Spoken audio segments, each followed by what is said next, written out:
when you look at the history of humans trying to figure out which bacteria are bad, they made some very dull mistakes and simple mistakes in the beginning. There was a time where even surgeons would cut out a whole large intestine because they found bacteria in it, and people had some troubles with them. And that was, of course, horrible. Many people died back then because of that.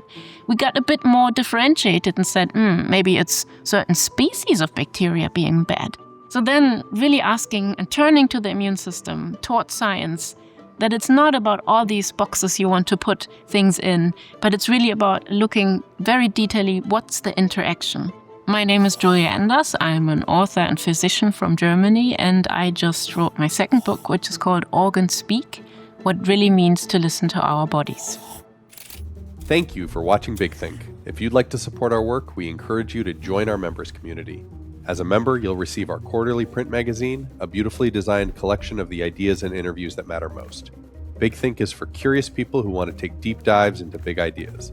To support the media you want to see in the world, go to bigthink.com/membership. And now, back to the interview.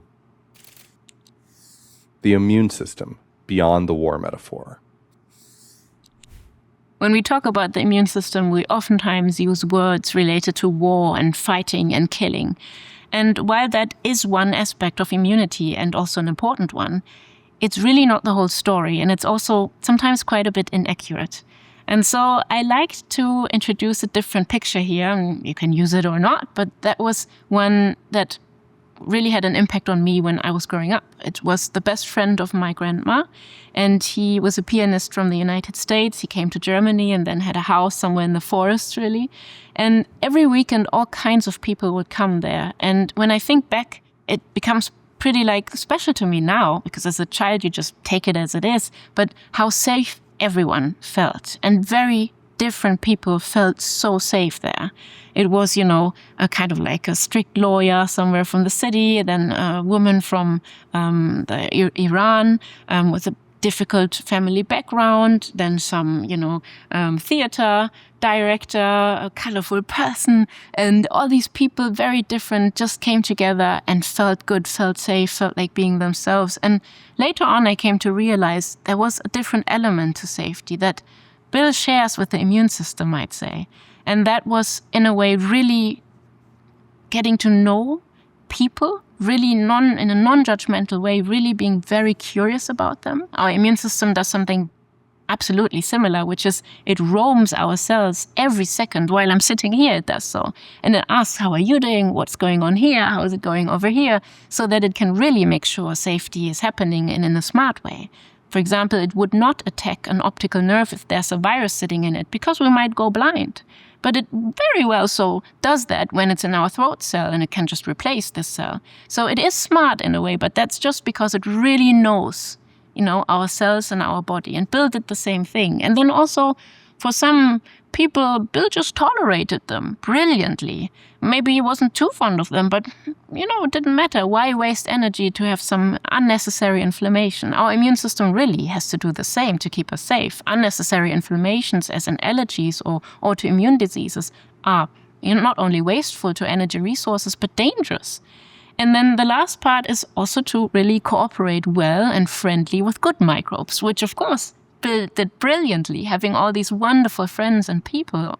And our immune system does the same thing with our gut microbes, and microbes all over our skin and surfaces, where it cooperates with them in order to keep us really, really safe. Because those are the ones producing tiny antimicrobial peptides or other things and giving us vitamins from our food. And if it didn't do that, there would be no safety. So attacking and war metaphors really aren't the only way to safety. And Bill and the immune system, kind of gave me that insight. The thing about microbes, and oftentimes I think we get a really wrong picture of this, is that most of the time they're absolutely not dangerous or harmful or threatening. The thing about bacteria is that there's quadrillions of them on this earth, but really just 1,400 species are known pathogens. So this is a tiny fraction. If you compare it to humans, it would be as if only 6 people on this planet are kind of nasty and mean, and the rest is quite all right and okay. So I think this gives you a bit of a better proportion of what bacteria actually are and that they're not bad all the time. And you know what? Actually, their main task is to just borrow around genes to animals, to us humans, and help us with things like digestion or just protect us from other bacteria that shouldn't be on our surfaces by sitting there and taking up space. So, I think this is rather the full picture on bacteria. When you look at those who are capable of making us sick, there's some factors, sometimes funnily similar to factors in human life or psychology, that aren't so beneficial. And one of them, for example, is stealing, but stealing things that are important to the other person. So microbes really here are decided upon like sort of a Robin Hood scheme. Because if you take something from a host, from a human body that the body doesn't necessarily need, that's okay, that's not a microbe, a bad microbe. Some bacteria will take some of our food and they produce something out of it, and then we don't even mind, and it's maybe even good for us. But others, they take nutrients, for example, like iron. And iron is really scarce and hard to get from food, so those usually are pathogens doing that.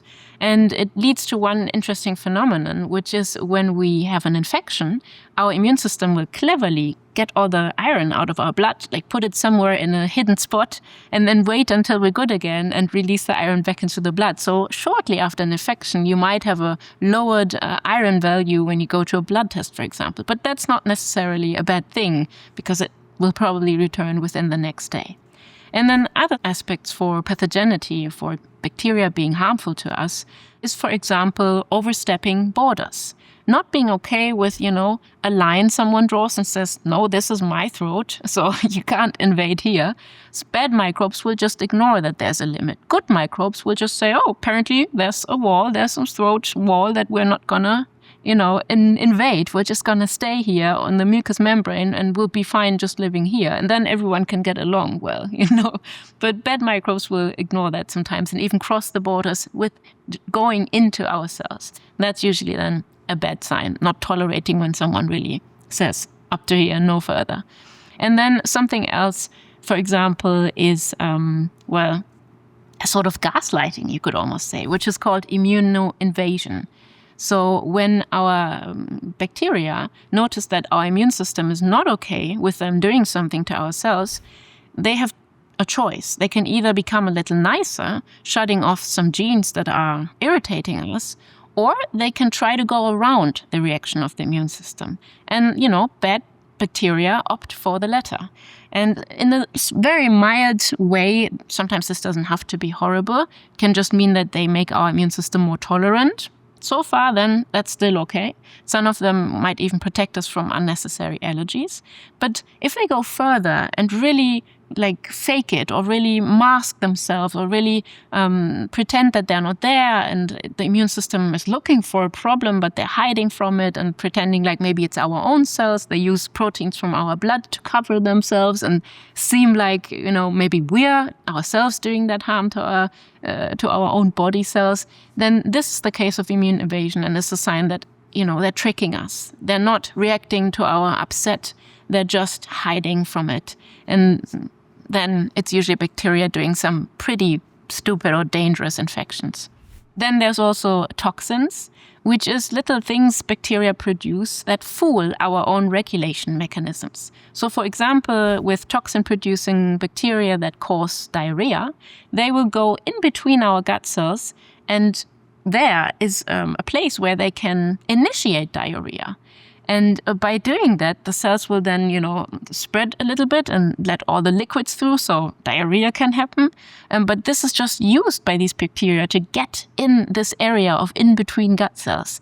And so they're using something our body actually does to protect us, but to their own advantage and completely unregulated. This is usually horrible diarrhea with ounces and ounces of liquids coming out, compared to normal diarrhea where after a day or so and a few times on the toilet you're okay. So manipulating in a way that you make others think they're doing the right thing or they're actually moving in a good way, but it's really to their disadvantage. That's something very bad. And toxin-producing bacteria are oftentimes, the ones we have to vaccinate against, or we have to have some preliminary medicine or caution because they can cause some quite heavy infections. Some bacteria turn into bad bacteria. Well, because of us, because we're doing something. And this is a rather like new finding too, because we now have all these great ways to analyze bacteria sitting on all kinds of surfaces of a human host. And we see that actually quite a few people have throat soreness causing bacteria or diarrheal bacteria or some other bacteria that aren't supposed to be good, but they're not doing anything. They're just hanging around. And so now we understand a bit better that sometimes if bacteria are, part of a good community, they're not being attacked by the immune cells or by stress reactions in our body, they won't unpack all of their properties and all of their maybe disease-causing factors. And they will just, go with the flow and be a bit milder version of themselves. And also when you look at things like, pandemics related to us, maybe chopping down all kind of trees in a forest and then animals going to city areas and they carrying bacteria or viruses that aren't necessarily bad for them, but for us, or just having, some egg salad standing around too long at a party and it has then a few more salmonella after a while. So what we do to others, to microbes, also can cause them to become more evil or disadvantageous to us. So we are a factor as well. I think the way the immune system judges things, if they're like bad or good, sometimes gives you a fresher perspective on what bad is. Because we tend to now put things in boxes saying like, oh, this is bad, stupid, like we look down on it, it's horrible. It's just like of a negative quality overall. And then we have the good things we aspire to be and so on. But for an immune system, it really has to be a bit more differentiated. And it's also not as simple as saying something is just bad. And when you look at the history of humans trying to figure out which bacteria are bad, they made some very dull mistakes and simple mistakes in the beginning. And they just got better at evaluating these kind of things by learning from the immune system. So initially, for example, humans would say all bacteria are bad because they found them in, diseases. And then they said, oh, they cause tuberculosis. So bacteria in general must be horrible. And then there was a time where even surgeons would cut out a whole large intestine because they found bacteria in it and people had some troubles with them. And that was, of course, horrible. Many people died back then because of that. We got a bit more differentiated and said, maybe it's certain species of bacteria being bad. And you could almost say this relates to like racial theory, saying this species is bad or that. And those are very stupid mistakes because it's not that simple. And in every species, there's bacteria doing great things and bacteria doing a bit of trouble. And then when we got better and better in science and more nuanced, we saw that even of the same kind, like let's take E. coli bacteria, they can be genetically almost identical, but one is just an E. coli hanging around in the gut going doodle-doo, and the other one is an E. coli causing a disease like EHEC. So a very severe bloody intestinal infection, very dangerous to your life. So then really asking and turning to the immune system, toward science, that it's not about all these boxes you want to put things in, but it's really about looking very detailedly, what's the interaction? Are bacteria going that way around your immune system to avoid it? Are bacteria stealing something from you that you need? And then you can even go further and ask, what is our take in it? What did we do to these microbes to sometimes react that way? How did it come to play? Sometimes these are just survival strategies. Like a sore throat causing bacteria doesn't want to harm anyone. It's just trying to find a new place to live, And then maybe now with very new approaches to antimicrobial therapies, we're not even planning on killing them all with antibiotics. We're trying to be even smarter. We're trying to just maybe block one protein that's doing us harm, for example.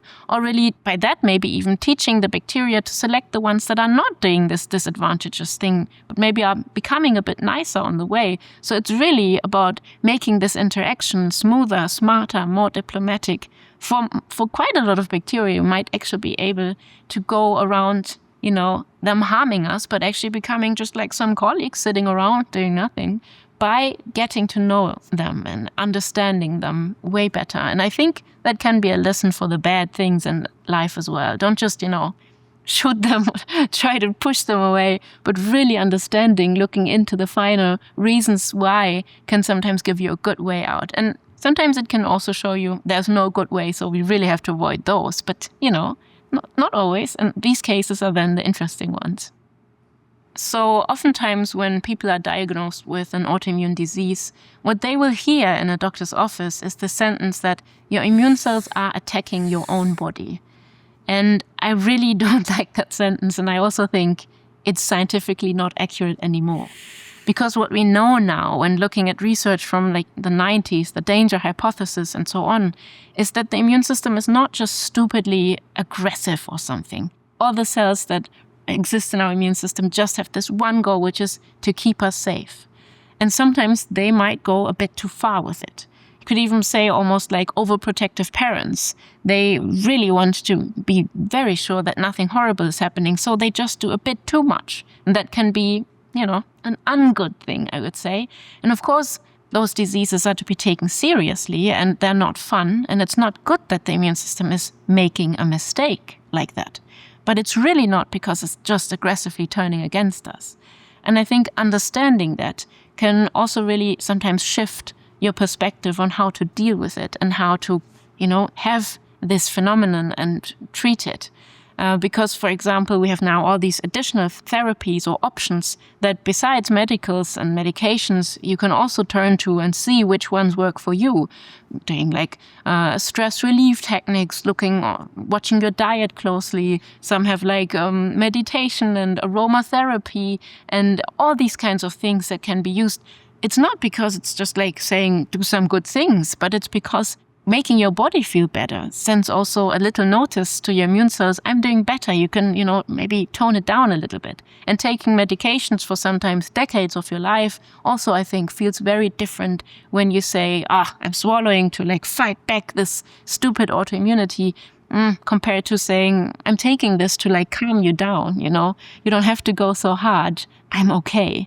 I think these things do matter. And I've seen in hospital and the way that my patients reacted to when I could explain it differently, that these things matter. And to say one example of that, for example, is one of the original moments for me to understand that this was an important way of explaining it differently. I had a patient in very early years of my medical career that was diagnosed with a chronic inflammatory bowel disease. And she had been in our hospital a few years earlier for a very severe intestinal infection. And she was so downbeat about receiving this diagnosis, understandably. And I went to her room a little bit later in the day and I said, your gut really witnessed this horrible infection.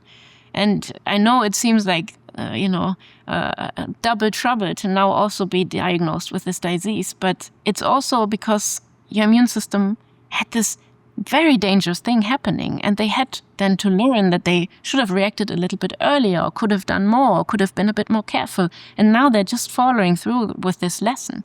In diseases like chronic inflammatory bowel disease, they may be going against things like just very harmless gut bacteria, initiating inflammation right away. And it is a mistake, but it's not because it's aggressive and stupid. It's really because it witnessed something horrible and now really tries to protect you at all costs, going a bit too far.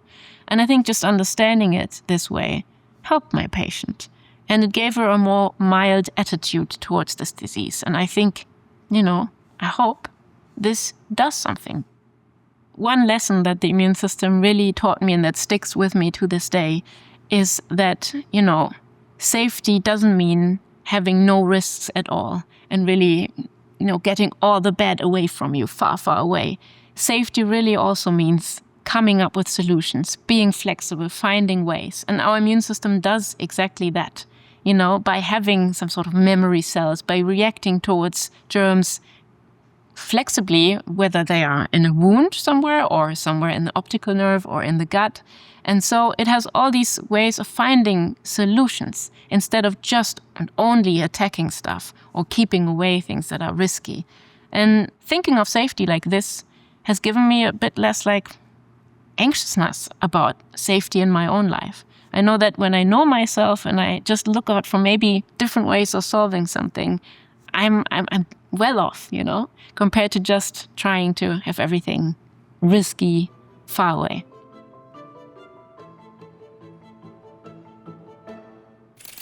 Four times a year, we print a magazine worth putting your phone down for.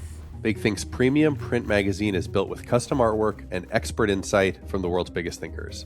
No AI slop, no rage bait, just big ideas for curious people.